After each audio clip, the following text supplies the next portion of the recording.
TDP నాయకులు తిరుమల నాయుడు అర్ధరాహిత్యంగా మాట్లాడుతున్నాడు అంటూ వైసీపీ జిల్లా ఉపాధ్యక్షులు మజ్జిగ జయకృష్ణ మండిపడ్డారు. నెల్లూరు చిల్డ్రన్స్ పార్క్లోని రోడ్లో రామ్జీనగర్ వైసీపీ నగర నియోజకవర్గ కార్యాలయంలో ఆయన మీడియా సమావేశాన్ని నిర్వహించి మాట్లాడారు. టీడీపీ నేత తిరుమల నాయుడు రాజకీయ పబ్బం గడుపుకునేందుకే పర్వతరెడ్డి చంద్రశేఖర్ రెడ్డిని అమర్యాదగా స్థాయికి మించి మాట్లాడుతున్నారని మండిపడ్డారు.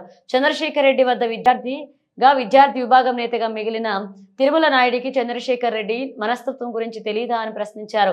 పర్వతరెడ్డి కరోనా లాంటి కష్ట సమయంలో ప్రజలకు అందుబాటులో ఉండి రెడ్ క్రాస్ ద్వారా ఎన్నో సేవలు అందించారని తెలిపారు. కరోనా సమయంలో మంత్రి నారాయణ ప్రజల్లో కూడా కనిపించకుండా ప్రశ్నించారు. ఇక ఈ రోజు చంద్రశేఖర్ రెడ్డిని తిరుమల నాయుడు నువ్వు నీ ఏకవచనంతో సంబోధించడంతో పాటుగా నారాయణ ఆఫీస్ వాళ్ళు వ్రాసి ఇచ్చిన స్క్రిప్ట్ చదివి మాట్లాడడం సరికాదని తెలిపారు.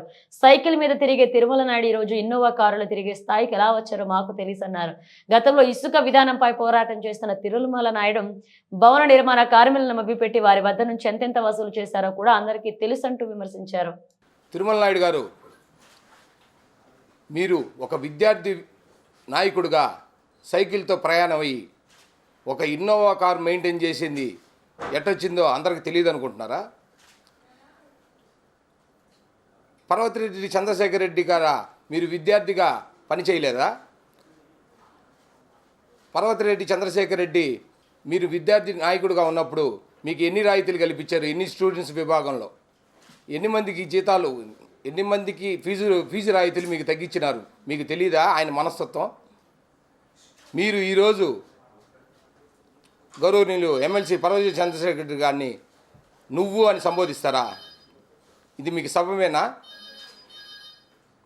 గత ప్రభుత్వంలో మీరు 2-3 పోరాటాలు ఇసుక విధానం చేసి వాళ్ళతో లాలూచీ పడి వాళ్ళ దగ్గర ఎంత డబ్బులు వసూలు చేశారో అందరికీ తెలీదా?